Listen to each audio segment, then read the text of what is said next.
ஒருத்தன் திருட பிளான் பண்ணிட்டான் அப்படின்னா அவன் எந்த வீட்டுக்கு திருட போகிறான், எப்போ திருட போகிறான்னு அவனுக்கு மட்டும்தான் தெரியுமே தவிர அந்த வீட்டு ஓனருக்கு தெரியாது.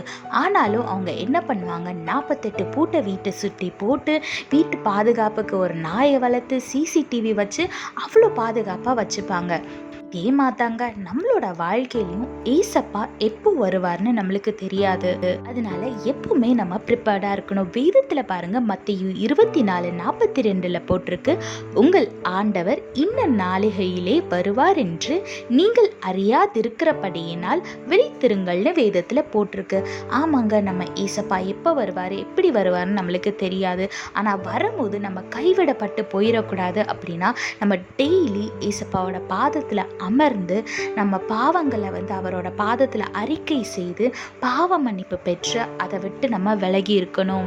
எவ்வளவுக்கு எவ்வளோ இந்த நாட்கள்ல தேவன் நீங்க நெருங்கி வரீங்களோ, எவ்வளவுக்கு எவ்வளோ அவரோட நேரம் செலவழிக்கிறீங்களோ அவ்வளவுக்கு அவ்வளவு அவர் உங்களை ஆயத்தப்படுத்துவார். அதனால காலத்தை பிரயோஜனப்படுத்திக்கிட்டு தேவன் கிட்ட கிட்டி சேருங்க. அவரோட வருகை அன்னைக்கு கைவிடப்பட்டு போகாதபடிக்கு ஜாக்கிரதையா இருங்க. அவரை பற்றி கொள்ளுங்க, அவரை மாத்திரம் நம்புங்க. ஆசீர்வாதமான வாழ்க்கையை வாழுங்க. கர்த்தர் உங்களோடு கூட இருந்து உங்களை ஆசீர்வதித்து பாதுகாத்து வழி நடத்துவாராக. ஆமென். When a thief is planning to steal something from you, only he knows the time and the place and what he is going to steal from you. You don't know whether the thief will come to your house or not, but still you will protect your house by locking all the doors, and you will also install CCTV cameras, and some people will also have dogs for security purpose. Likewise, in our life we don't know when our God is going to come, but we have to be prepared. Look what the Bible says in Matthew chapter 24 verse 42. Therefore stay awake, for you do not know on what day your Lord is coming.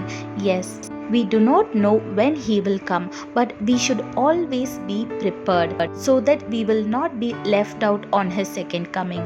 So spend some time in his presence every day and confess all your sins to Lord and stay away from the sin and commit your life in his hand and make use of this grace period and get closer to our God so that you will not be left out in the second coming. So be very cautious and be prepared so that we can go with the Lord in his coming. Be prepared, be blessed, and be a blessing to others. God bless you all. Have a blessed day. Amen.